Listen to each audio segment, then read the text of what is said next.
And just like weight loss, if you don't have a program and you're not consistent following that program, you're not going to get the results that you want, right?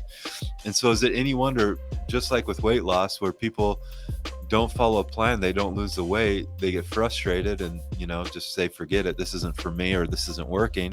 They don't lose the weight. It's the same thing with business. So many people, and we see this a lot. Trust me, guys. We own a platform. We have, at this point in the video, we have hundreds of sellers on our platform selling product. We can see what the problem is, what the problems are. We can see the good and the bad. And one of the bads is lack of consistency. Is so many people will just launch products whenever they want. They'll, if they feel like it, they'll look for new designs. They don't commit themselves to a process and then stay consistent with it.